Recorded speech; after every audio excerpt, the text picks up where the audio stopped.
dedicated to transforming lives one at a time thanks to the giving hearts of you, our listeners. Our goal is to provide you with wisdom from God's Word to give you hope and help in life's hardest places. If you have a question you'd like to ask today, our phone lines are open. Call 1-800-229-3000. That number again is 1-800-229-3000. Now here's Steve. Hi there, and welcome to New Life Live. So glad that you tuned in. Maybe God's got something for you today that you need to hear. I hope so. I'm praying that. We've been pulling for you and everybody else out there. 1-800-229-3000. That is the phone number if you want to join us on radio. And joining me, two fabulous, fun-filled, wise women. Becky Brown's right sitting next to me, and Dr. Jill Hubbard. Hello. We're going to be doing... Hey, Jill, you doing Jill. all right today? I'm doing okay, yeah. Good. Well, we're going to have a great program, and I always love getting to talk to folks about free things, and we're going to start with that. But if you want to join us, 1-800-229-3000. So here's what happened. The last time we did our Intimacy in Marriage weekend, we told people that if you want to come and you want it to be paid for, you want it to be free, you could be part of a television show that's being taped, and you'd be in a group, and you'd have to be willing for your story to be known, because we had a production crew coming out doing, you could say, a documentary on the astounding results that happen during intimacy in marriage. Well, they came, and the results were astounding, and they're in production. They came, they saw, they were astounded. Well, they say we have to do this. We have to have a second series. Oh, that's so exciting, you guys. I know. So, they were so amazed, which is so amazing to me. They were I kept trying to tell them how great it was, but boy, when they saw it firsthand, they were astonished. So here's the deal. Awesome. We're coming to Orange County, February the 14th. And if you want to come and you're willing for your story to be on television, you don't have to pay.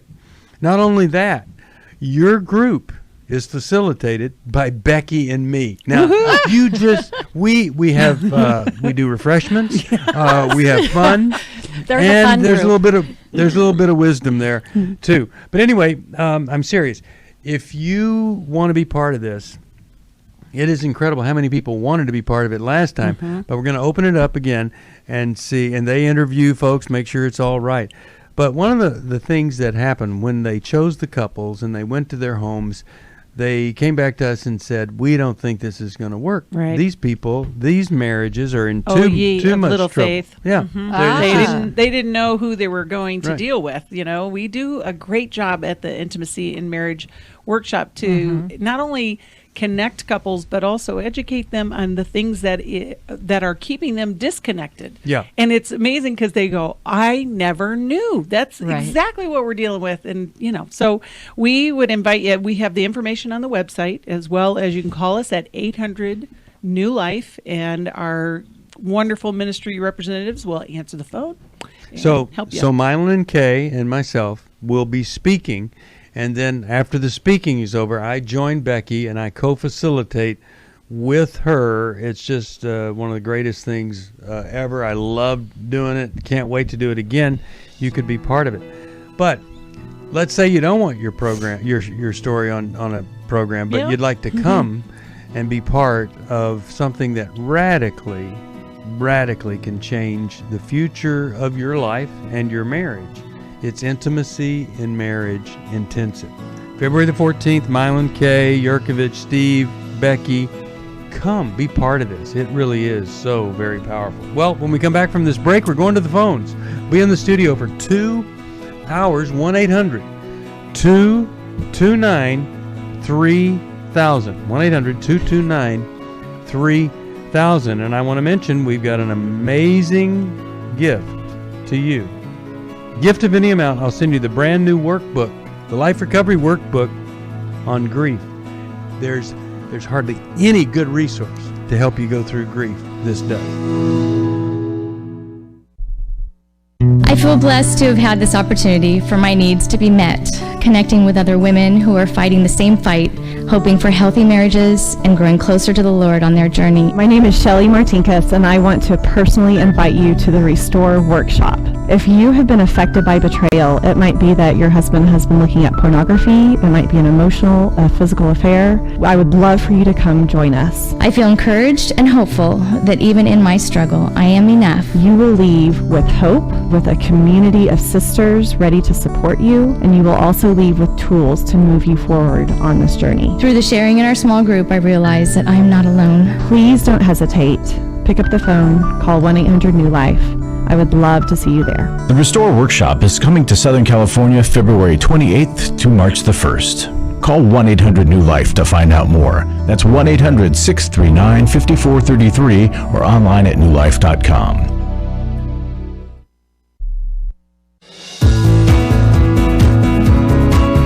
To find out more information about New Life or to order any of the resources mentioned on today's program, call 1-800-NEW-LIFE. Now back to New Life Live. We're back. Steve Arterburn. Dr. Jill Hubbard is the author of Forgiving Our Fathers and Mothers and the Secrets Women Keep. A lot of great books there. You can get at 1-800-NEW-LIFE, newlife.com. Becky Brown, her book, Understanding and Loving the Person with Bipolar Disorder. Now, that book is so needed for folks who are on a roller coaster with somebody who is bipolar and not really sticking with the medication. It's always difficult. But these books are helpful. They can change things. We know that the Bible says you can transform your life by changing the way that you think. People say, oh, it's so simple. Just change the way you think. Mm-hmm. Hardest thing in the world, changing the way you think. All right, let's go to the phones. How about we talk with Roy. Sioux Falls, South Dakota, listens on Sirius XM at 10 a.m. That's 10 a.m. Pacific time. Hey, Roy, how are you? Hey, good morning, or good afternoon now at my time. Doing great. Hey, thanks for taking my call. I just want to ask you a question. I'm a retired pastor, and I remember one occasion where I dealt with this years ago, and I might be having to deal with another one. And I know what I do. The question is, how do you help a person who seems to be stuck in their grief? And I would just like to hear your perspective on that question. Okay. Well, Roy, what is the source of their grief? Lost her husband, in this particular case, lost her husband either 2 or 3 years ago, and parishioners had been telling me that she was not coming to church because she just couldn't sit there because of the loss of her husband. But she did come Christmas Eve, and when she left the service, she told me on the way out that she had lost her husband, and it was very hard for her to sit in church. So I don't know if she's stuck or not. I'm planning to sit down and visit with her. I've not had the opportunity to do that. I just want to know, what do you do when you feel someone is stuck in grief? You can't deny their feelings. You can't, but how do you help them to move through their grief? Well, Roy, I think it's a great question. Let me give you the most superficial of the answers you'll hear here, and then Jill and then Becky can go deeper with you. But I would say that many times people are stuck in grief because they don't know that there's a process that they could go through, or they don't know that there's a method, or that there is something you have to do, and it's a little bit painful, to get out of the grief. So that's not everybody, but some people simply don't know, how do I go from having a pain 2 years later, like it was yesterday when the event happened, to, it's still there, but rather than it being like a vulture that's eating every ounce of my life, it's more like a gnat. I'm aware of it, but it's not killing me. So number one, I'm going to send you the workbook, and that's going to and the Bible that goes with it, Life Recovery, to help her. Maybe you can give it to her to help her get through it. But Jill, why are some other reasons that people stay stuck in the grief rather than what most people do? 6 months later, things are starting to get a little bit better. They're making progress.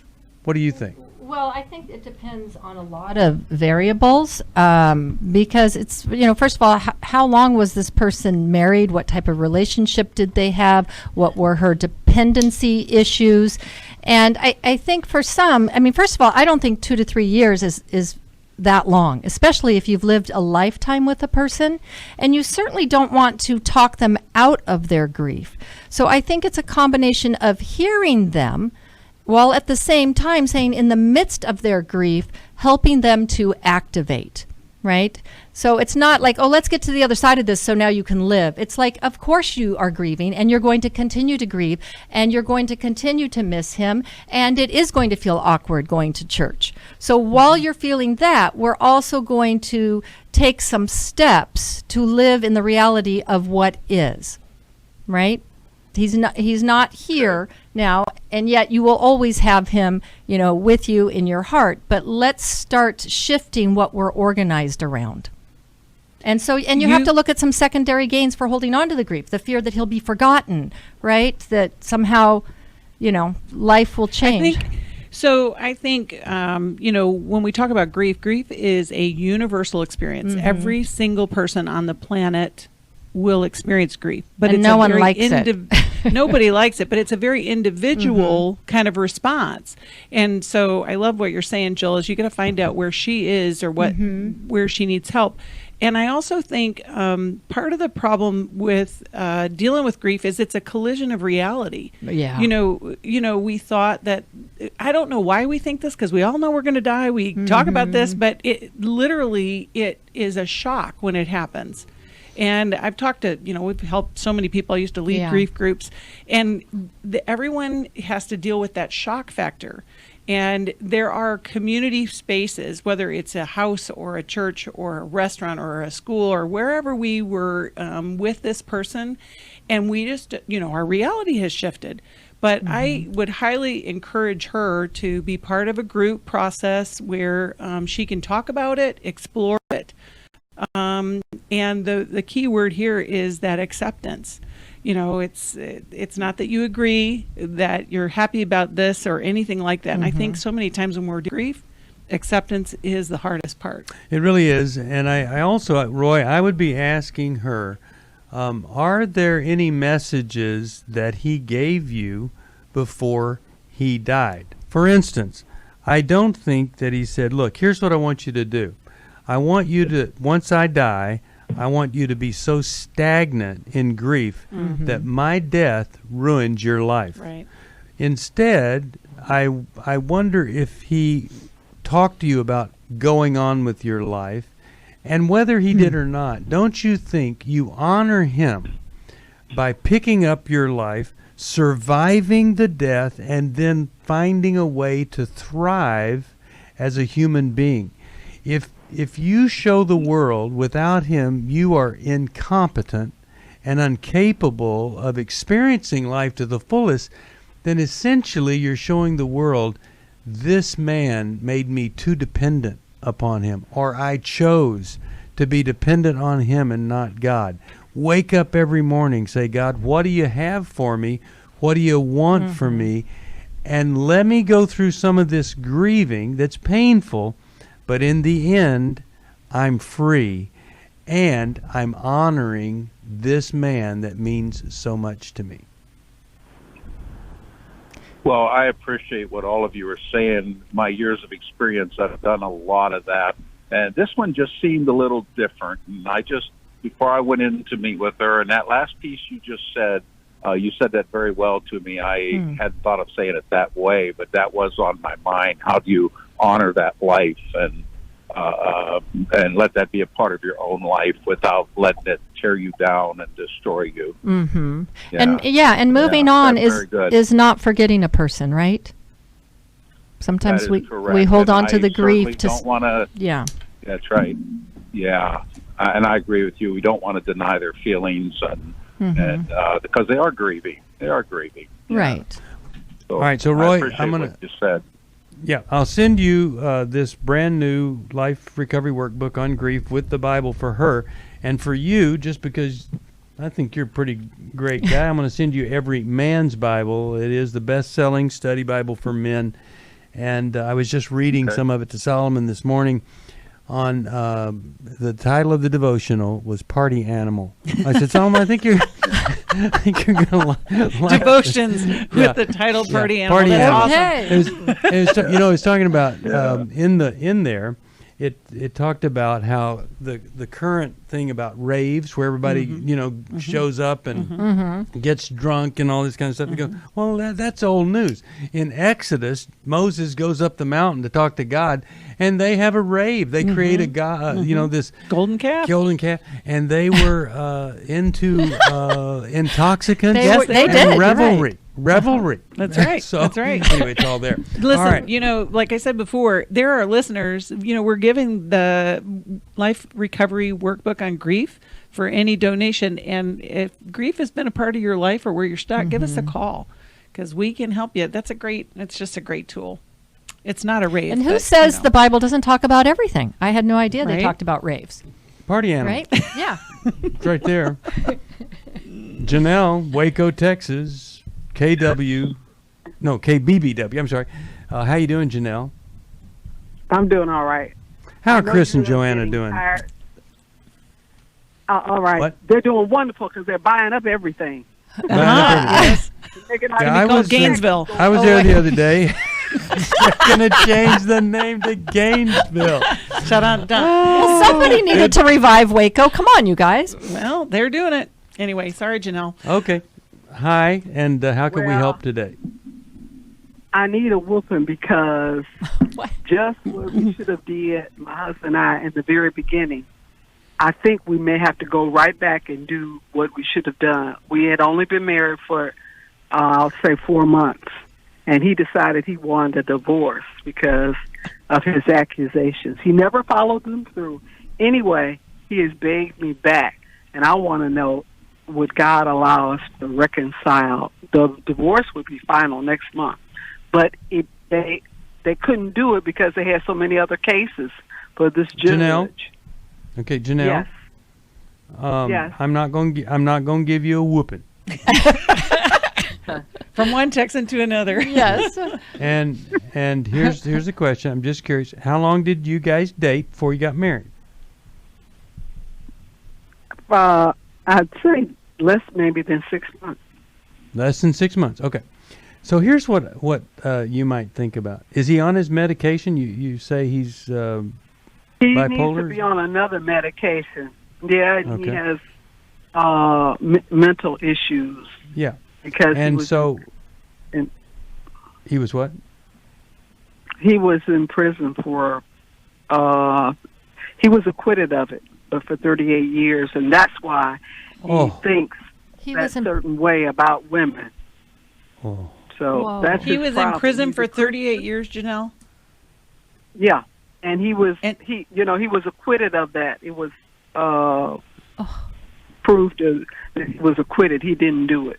Oh my gosh. Oh my When he went in, it was for stealing something that he didn't do. Oh, But gosh. then he got more time and all that kind. It's real complicated. Yeah. I bet. Okay. Oh man. All right. So then how did you meet him?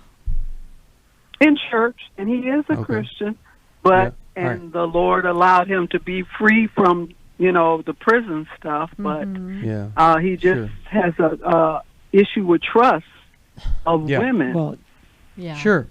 All right. And he's come back begging.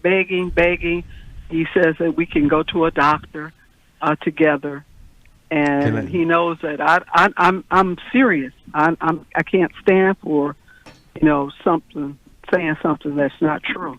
I'm not going to Well, put up with it. here's one little issue, and I might be a little picky about this. But when a guy says, I want to get back with you and I'll do anything. In fact, if we can get back together, we can go to the doctor together. Well, why hasn't he gone to the doctor without you? And then Well, he he's has got already, but the doctor that he was to go to, the insurance wouldn't pay for that particular doctor, so he has to my get another. point is, He's already on the Janelle, listen to what I'm saying, okay? Okay. It's his problem.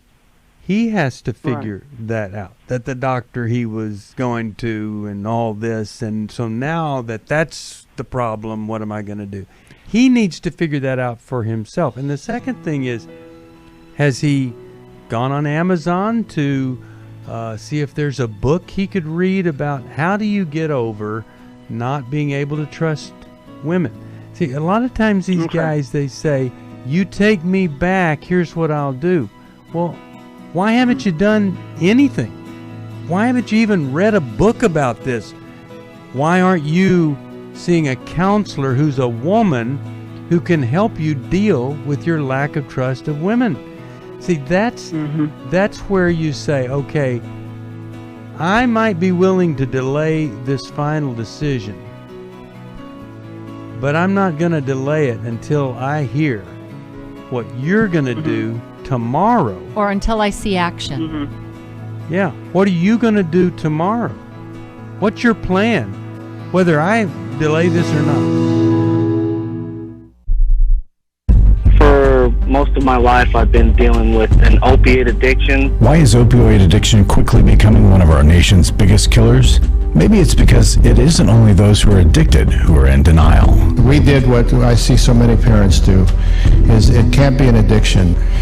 There's something medically wrong. It's impossible to solve a problem when you don't know what you're up against, and families will try to find any explanation except the one that will put them on the right path. Alcoholism and drug addiction is a family disease. It doesn't affect just the individual. If someone you love is abusing painkillers, know what you're up against. It's time to admit it's addiction and seek treatment. Call us today at 1-800-NEW-LIFE. We have Christ-centered partner treatment centers around the country. Call 1-800-639-5433 or visit us online at newlife.com. We just made a decision. We will do whatever it takes. 1-800-NEW-LIFE.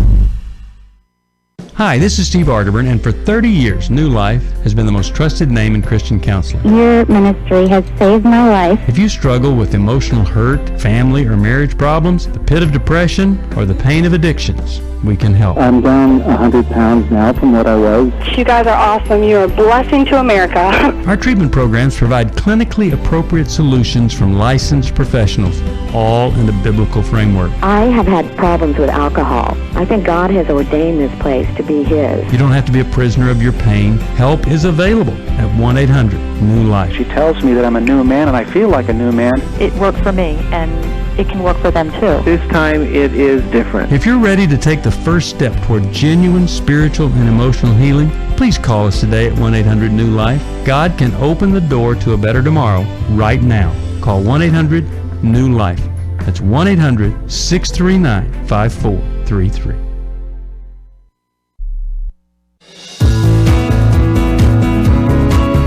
We'd love to hear from you. If you have a question or a comment, call toll-free 1-800-229-3000. Now back to New Life Live.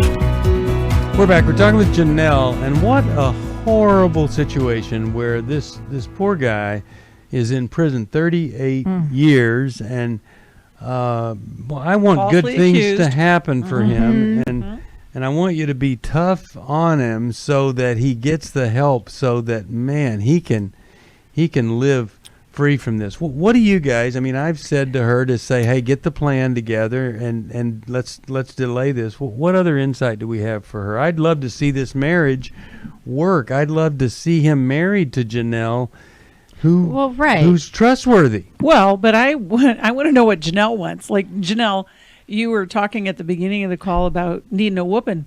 So, not that we're going to do that, but are you feeling insecure about a future with this man? Well, it would be good to find somebody that wouldn't have all this baggage. Well, there's that. He does have a lot of baggage. I don't need all of that, but the pickings are slim today. And there's so many people. We just don't. Even the young. We're both almost 70. Okay. And there's nobody. Let's don't make our decision based on the pickings. Let's try to do what is the right thing, and he's the one that left you, but you did marry him with all his baggage, right? Yeah. Within the last year, correct? For better or worse. Right. So you were willing to sign up for it. Right. Until because we're madly in love with each other. We get along. And well, then you guys need to have someone that can help you in your relationship, as opposed to he was struggling with trust, and so he gets a divorce. Yeah, that's pretty extreme reaction. Deal with this. Yeah, it's one extreme or the other. But I would encourage you guys together to work with someone. We have counselors in that area. I think that and I think understanding what your future looks like together, as opposed to he's the only one, so I might as well stay, or live alone. Yeah, and well, plus, we're not here's divorced now. It's been I know, but it's for a year. Right. Good. Okay. And look, here's the thing: the guy was in prison for 38 years. It kind of makes sense that he's married 4 months and he feels like he's in prison, and so he's got to file for divorce, like a breakout of prison, versus, hey, let's try to work this out. Right. There's been no working out. Right. Except he finally was acquitted for the right. thing. So here's not what. Many people they're madly in love. Either. Yeah, so exactly. But let me just say too, when you're in prison, you have no say so, right? You just have to do as you're told. Right. Yes. So I really see this as him exercising kind of a sense of say so, like I can exert my will. Yeah. Right. Right. It kind of makes sense. Yeah, so here's what I want to sense. do. Janelle, I want you to hold on. I want to see if we can get you guys to our marriage intensive.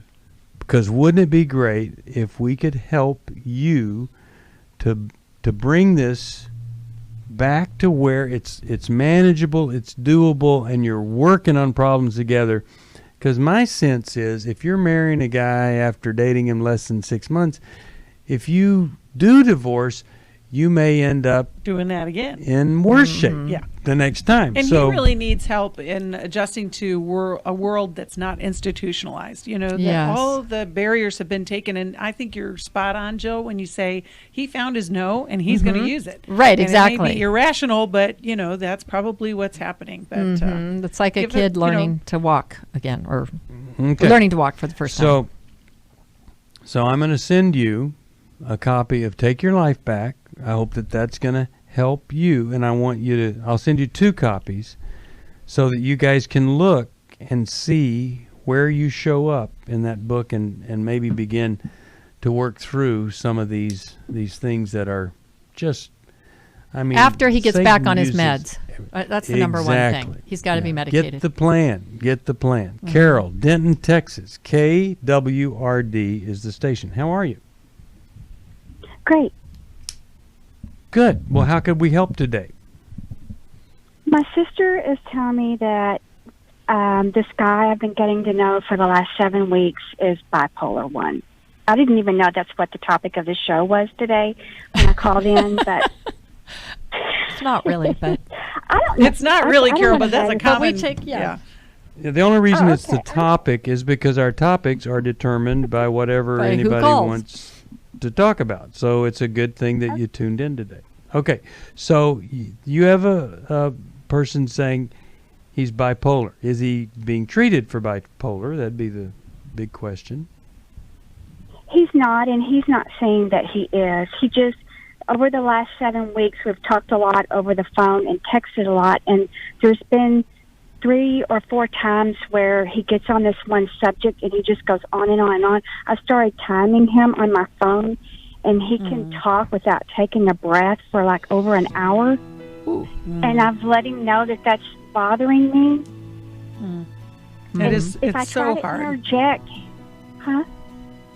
It's just hard. Yeah, it's difficult. And what's his response when you tell him this is a problem for him? that I need to just tell him to shut up. Okay, but what's his response? He's telling her. Oh, that's his response. He said to you, you just need to shut up? No, you need to tell me to shut up. Yeah, that I need. Okay. And I said, well, you should be managing you. Yeah. Good response. Yes. Okay.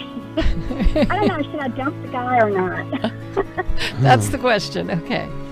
Yeah. We're going to help you with that right after this, because we are experts in dumpability and whether or not that is... And pickups, too. Yeah. She said we need to talked, she's asked me for the first time if I would consider myself a sex addict. I thought it was just about admitting the things that I had done wrong. I never had a clue that it was about redeeming our story. I thought it was just about coming clean on what I had done. I had no idea how to help her with her pain. She was a mess, I was a mess, and we got divorced. Going to EMB, surrounding myself with these other men, they accepted me for who I was and what I had done, but they challenged me to step up and do better. They'll be around other men who are not just pointing the finger, but willing to get in and wade through it, get in the trenches. They'll get hope from this workshop. Take my sweet wife and my story. We were divorced, remarried, and on our way to what I think will be the sweetest years of our lives. It's no longer simply about surviving. For the first time ever, we're thriving, we're enjoying where we're at. Hey, listen, if you're struggling, we want to see you at the workshop. Give us a call, 1-800-NEW-LIFE. I was really living a very anxiety-filled life. I turned on New Life, and the topic that day was about anxiety. And just by listening, I got relief. You can help New Life Live stay in the air by joining Club New Life today. When you sign up to support us monthly through Club New Life, we'll send you a set of 4 devotionals, 100 Days of Character, Peace, Prayer, and the newly released 100 Days of Healing. Plus, there are ongoing benefits like access to the Club New Life video library, the monthly Club New Life CD or download, quarterly resources, free shipping on purchased resources, and discounts on workshops. I did go to Take Your Life Back. That's been immensely helpful to me. That's why I continue to support the ministry with the hope that not only am I helping my own situation, that I'm helping others as well. Support Club New Life, and together we can help hurting people find help and hope in life's hardest places. Call 1-800-639-5433 to join Club New Life today.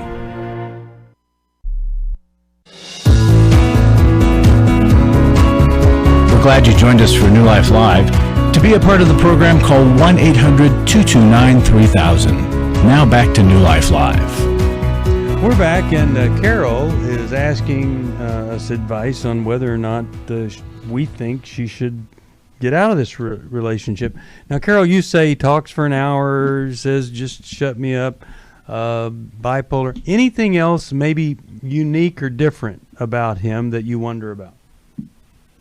I think it's the topic matter that also bothers me. He talks a lot about conspiracy theories and the government and how the Americans are being screwed and on and on and on. And how? Negative. I mean, okay. Does he? Is that what his friends talk about too? Yeah, he has a good friend that's on the same playing field with all of this. They're a part of Republic of Texas, and I don't know about that kind of stuff. And I've told him that. Have you Googled Republic of Texas? A lot. Mm-hmm. I've started learning about it. Okay. So, Carol, here's what I think you really wanted to say to us. What? I'm dating a guy that I shouldn't be dating. He's unhealthy. He's involved in a kind of an extremist group. He obsesses over things that aren't real, and he's not good for me. Could you help me find a way to say goodbye to someone that I'm actually kind of a little bit afraid of? Yes. Okay. Thank you. Beautiful. You're welcome. You're welcome, because you already know that this isn't good, and you have was it your sister or a friend saying that he's bipolar? Sister? My sister. Your sister is also saying, she's saying to you in the nicest way possible, this guy is unhealthy for you, and she's bringing up bipolar, but I think if you talked with her, she'd say, please protect yourself. Stop this. Get out of this. And it's not that all bipolar people you should run from. We're not trying to say that at all. Well, that's just one of the things. Right. So that's just part of the package. And someone that's going on and on like that, you wonder about, are they really taking care of themselves, right? And doing the things they need to do to manage it. So, Carol, the thing I want to know is, how will this take place? Because, if you called us to get the affirmation that, yes, this would be a good decision to end this relationship, The next difficult thing is, how does this work? Because if you have somebody who's as forceful as he is, as far as, I can imagine, you might have delayed this because if I tell him to leave me alone, then what? I mean, is that true for you? Do you feel that way? Well, what I was thinking I was going to do was just send him a text and say, I'm sorry, we're not a match, and block his number and be done with it. Well, there you go. Okay. I mean, I think that is modern dating, isn't it? It sure is, yeah. And just like the last caller, I'm getting so discouraged. I can't find the good guys out there. I guess there's one. Well, you only need one, for sure. So let me I haven't gone through this in quite some time. So here's how you find the good guys. Okay. You volunteer where good guys volunteer. Like single dad organizations, dads for daughters. You learn new hobbies and skills so that you're out there. You take a class. You join a Bible study. You get into a small group in your church, and you go to a big church, not to go to the big singles meeting, but you go to the big church and you're in a small group or a home group because everybody knows somebody else that knows somebody else, and they're loving you and they want to see good things happen for you. You become so involved in the community. It could be politics. You or maybe not. You meet some great people that are at a political center, at election time, whatever. But what I'm saying is, sit down and look at your life and look at the things you're not doing that you could do other than be online on a dating site. Now, I believe that dating sites are great. They can really help you. But get involved in things you never thought you'd get involved in. Well, I think also, Carol, and again, I haven't done this for quite some time, but you know what? You find your life. Like, build your life up, and don't make everything pointed towards, I have to have a man in order for me to have. Now, I'm not saying anything about, I think it's great, but I think of it as the icing on the cake of your life. That you're putting your life together in a way that you are fulfilling your interests. You have really close relationships. You have women friends that can spot these people who are not so good for you, right? Like your sister did. Exactly. She was looking out for you. So you do things that are of interest to you, but I think it's also good to kind of take inventory every so often and say, okay, the things that interest me, do they only attract women? Because if they only attract women, then you need to go out of your comfort zone a bit. And you need to switch it up, okay? Because sometimes it's like, okay, we're doing the same thing over and over again, going, where are the men? Well, maybe you switch it up and you try something new. You learn something new. It's good for your brain, right? So stretch yourself. Well, thank you, Becky and Jill, for saying exactly what I was trying to say there. You did it, though. In the female vernacular. You could say it. I obviously. But anyway, you get it. And Carol, let us know what happens, and we'd love to hear from you, and I hope it goes well. And I'm really glad that you called. I'm going to send you a copy of the book, Is This the One? It's going to tell you he's not and who possibly could be. All right. 1-800-NEW-LIFE. If you need some help, we have an amazing thing coming up on Friday, and it's Every Man's Battle. I want Larry to talk about Every Man's Battle first. Larry, you're in the studio. You go to these, and you watch transformation take place. It's the best thing that I do at New Life is having a weekend there and just experiencing these men have a change of heart and a change of mind. And I want to read to you what one guy said, and this is why we ask you to support us, so we can keep doing this and reaching more men and reaching more couples at our marriage workshop and more individuals that are finding freedom workshop and more people going to counselors. This man writes, I was not looking forward to this conference, but it ended up being one of the best things I've ever done. Sexual addiction is an isolating addiction. It's lonely and filled with shame. Here I had brothers that loved me, cared for me, and treated me like a man, not a sick pervert. They have struggled too, and I was able to be supportive of their journey. I believe now that Christ still loves me, that his pain on the cross covers my sins too. I know I have a lot of work to do, and this isn't going to be easy, but with my brothers in Christ, we can overcome. I'll be able to do this with their support. What's better than that? A guy going in there and think, yeah, go ahead. Well, I was just thinking, you're talking about these men, and a lot of times a man turns to a woman or an image of a woman to heal the ache in his soul when it's a healthy man. God meant for it to be your dad, but in the absence of the dad, it can be someone else. And so you go, you hear this stuff, you do the work, but you also end up with what you needed to begin with, men becoming men in the company of men. And I tell you, there are a lot of guys that need to come, but ladies, quit denying that it can get better or that his problem needs help. Or that all men do it. Call us and you find out about this, and let's go to work with you and him. It doesn't matter. People say, well, I hear you need to want to get it. No, we don't care what the motivation is. Our job. Exactly. And when he gets there and he sees all these guys that are there working so hard, it doesn't matter what got him there. It changes once he's there. You know what I heard in that testimony was that his identity changed. He said that people didn't see me as a pervert, but as a child of God. And wow, what a transformation. And he said, I believe now that Christ still loves me. That's what I love. They're reintroduced to what Christ's love really is and what it means to them. And I was on Wava yesterday on Don Crow's show talking about this. And he said, what does it mean, this thing you talk about, this shame-free zone? I said, we're not going to shame you. Shaming is what gets you right back in to the problem. Everybody there has experienced what you've experienced, so there's no shame. Ladies, I want you to call and say, what do I need to do to get him there? It's Friday.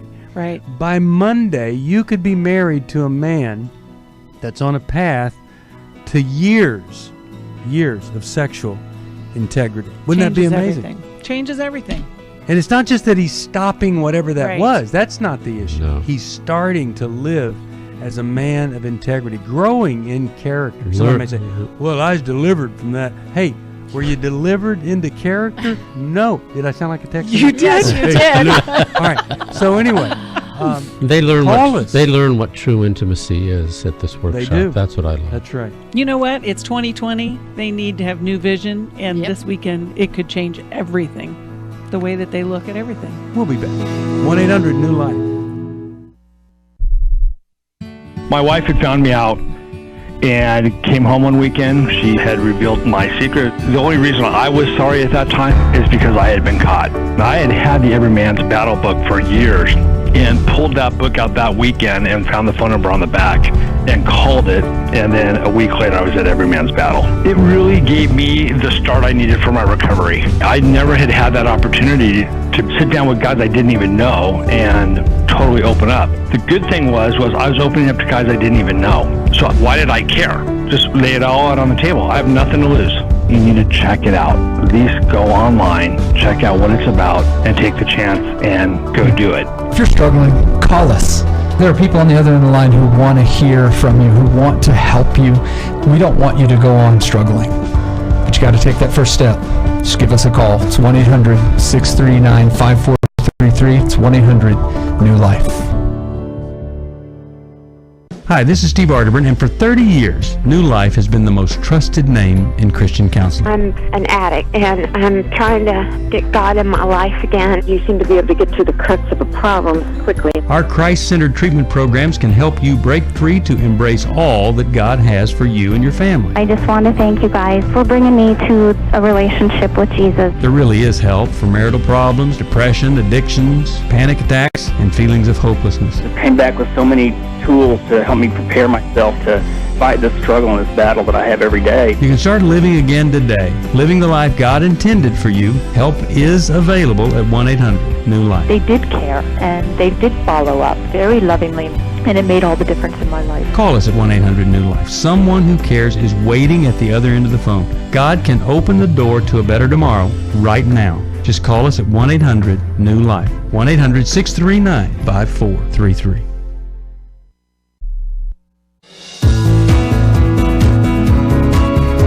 find out more information about New Life or to order any of the resources mentioned on today's program, call 1-800-NEW-LIFE. Now back to New Life Live. We're back. I've got one final phone call that I can go to, and I want to talk with Nicole from Allentown, Pennsylvania, and WRGN is the station. Nicole, how you doing? Good. Can you hear me? Yes. How can we help? Thank you so much for taking my call. I'll try to keep this short as it has a long history behind it. Separately, my husband and I are trying to get into every man's battle, so I'm a little bit teary-eyed right now after hearing that testimony. Separately, my daughter is 13 years old, and my husband now and I have been raising her since she was 3. What I feel is we give her all the love and needs that she needs to survive in life, but she still has this attachment to her biological father with good reason, even though it's seemingly unhealthy. I allow her to have a relationship with him as long as it is safe. It's just kind of more a friend than a mentor, if I can call it that. And she clings to that connection. That is important to her. She needs to see him. She waits for his calls. He maybe calls once every 3 or 4 months, but it doesn't always bother me because in the meantime, she's happy, she's active, she's involved in school, gets good grades. When he comes around, we discuss, whatever's on her mind. So my question right now is, he did not call her last April on her birthday, and holidays in his childhood were not something that was of importance. He didn't experience that. And we had a follow-up phone call, him and I, about how I understand things aren't always important to you, but you keep telling her she's the most important thing in the world to you. She curls up and she cries because she doesn't want to say those things to him that it hurts her, but she holds it in. Why didn't you call him and say, hey, we want to be sure you remember it's your daughter's birthday tomorrow, and you'll need to be sure and call her? Why didn't you do that? Right. Well, I've been doing that for the past maybe 8 years, and he has been in and out of jail, and he's in a new relationship, and that has caused some tension. So at this point, we had a good day, and I didn't feel the need to babysit that moment, honestly. Okay. If you're going to let her, continue to be in this relationship with him, I think you need to take some responsibility for it. Well, I'm thinking in a different way. So, Nicole, at 13 years old, I'm sure she is pretty smart and pretty articulate. And I'm wondering about the conversations that you're having with her to kind of prepare her for reality with him, as opposed to kind of the reactive. I get that you don't want to have to prompt him, and I'm totally on that page. I don't know that that's what you want to get into, but I think that there's another way that you can approach it with her, because that's who you're with, and that's that's where your focus is. What you just said to us about his past would be good information for her on some level. I don't know if you've had those, and I'm not saying that you're doing it to give him excuse, but really she needs to understand who her biological father is, as far as his capabilities. He's not like your husband. And so she's having this kind of, dichotomy of, here's the guy that I live with who's my dad in the house, but then I've got this bio dad that's nothing like this, but I can't make those two things come together. But right. And she wants to be validated by him. And at 13, she wants to know that he does care about her, but she needs the actions to back it up. But I think, Becky, along the lines of what you're saying, it's to really ask her, who does she know her father to be? And have her say out loud, what's the reality of who he is? And that if this is the reality, what can we expect from him? So, kind of to date, I did babysit the situation. I always made sure he had money from me. He doesn't help financially, to have a good time on the days he's with her. I kind of made it so they had a good relationship on my funds and my time, just so she could be happy. And this is the first year I didn't give him the reminder, even though he knew. And he also didn't call her for Christmas a week or two ago. So she was sad about that, and I talked to her about it. She was really bummed, and she said, he always tells me he loves me, and I can call him, but he should be calling me, which he doesn't. And I said, I just want you to understand. I said, now they're getting older. Daddy didn't have the best childhood, and those things aren't as familiar to him as far as how important they are. I said, separately on your behalf, because I know you don't feel comfortable bringing it up to him, he does know that I also think that it's important to you, so he needs to step up and make those things happen for you. I said, you deserve that. And I just want her to know, and I told her this, that you are loved, and all the things that he says to you are genuine. He just doesn't know how to show them the same way that we do. And I don't really know where to go from there, just because I feel like I'm babysitting and holding the relationship together. Okay, so here's where you're going to go, though, Nicole, is you're going to help her grieve that and accept the reality. This isn't a one-and-done conversation. This is, as she continues to grow into a young woman independent, she's going to have her own relationship with her dad that's different than, and you've used the word babysitting, and you're right. You need to fire yourself. Don't babysit. Yeah, I think you need to wean yourself from that, because it really is a false picture of who he is. I mean, it's hard to weigh out. On the one hand, yes, you want to give her something positive, but you can't buffer that relationship forever. She's going to have to come to terms with who he really is. I think you guys are very wise here, but you're talking about the heart of a little 13-year-old on her birthday and on Christmas. Okay. And I think it's different than when she's 16. Right. Yeah, but she's 13 and probably maybe emotionally more like 11. So I don't want to, I hear what you're saying. So you think we should wait a little bit before we wean? That mom should continue to buffer for a while, right? I think Okay. Yes, okay. I do. What does that look like? It means twice a year you say, hey, tomorrow's Christmas. Are you calling her or not? Okay. If you're not going to call her, I'm going to tell her you're not. Okay. Tomorrow's her birthday. That's better. Are you going to call her or not? If not, I'm going to tell her you're not, so she can brace herself for that. But I don't think that's babysitting. No. I don't think that's controlling. I would agree with that. Because men sometimes need help. He might say, oh my gosh, I don't even have a calendar. I was in prison. Whatever. If you had called me, I would have called her. So that's all I'm just gonna. Well, I also think you're correct. No, I think you're right, Steve. In the fact that if you prompt him to call and he doesn't, you're not waiting for him to do what he hasn't done the last couple of times. Mm-hmm. But I also, I think the buffering also comes in the holding and giving her a space to talk about the disappointment at the same time. So I think we're all on the same page, maybe. All right. Kind of.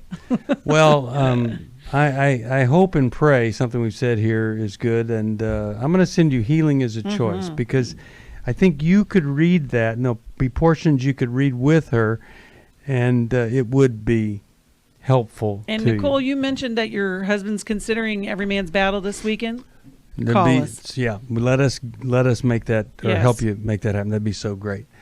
Larry Sonnenberg, you still in the studio? Yes, sir. I'm here. There's a voice. Talk to us in the last minute here of how folks can help us. Well, the best way they can help us is just by joining Club New Life or becoming a first-time donor to the ministry. I have a lot of thanks for a lot of people who've given recently. But there's always room for more at the table here to help us, because all we want to do is bring God's love, mercy, and grace and knowledge to the table so they could have changed minds, change hearts, and live a life for Christ like they know they want to live. Hey, call us at 1-800-NEW-LIFE if you need some help. We can help you, or you can help us. 1-800. Thanks for listening. We hope this program has helped you by giving you insights for handling the challenges you face in your life. We want you to know that we're here for you, but you also need to know that New Life Live is a listener-supported ministry. To make your donation or to get any of the resources mentioned on today's program, call 1-800-NEW-LIFE. That's 1-800-639-5433, or write to us at New Life Ministries, P.O. Box 1029, Lake Forest, California, 92609. Please join us again tomorrow for New Life Live. Hi, Steve Arterburn here. Thanks for watching New Life Live on our New Life YouTube channel. You know, you can see it anytime. Hope you'll subscribe, and when you do, hope you'll turn that little button thing on, the bell, so that whenever we post a new video, it'll ring right through. Now, if you go to newlife.com, you'll see the schedule of when we're in the studio, which is helpful to know if you have a question for the program, or you could go to newlife.com or call us at 1-800-NEW-LIFE. You could do this on the app. I mean, there's so many ways that you can stay in touch with us and know when we're there, because we want to answer your questions. So thanks for watching right here on the New Life YouTube channel, and we'll see you next time. Click here to subscribe.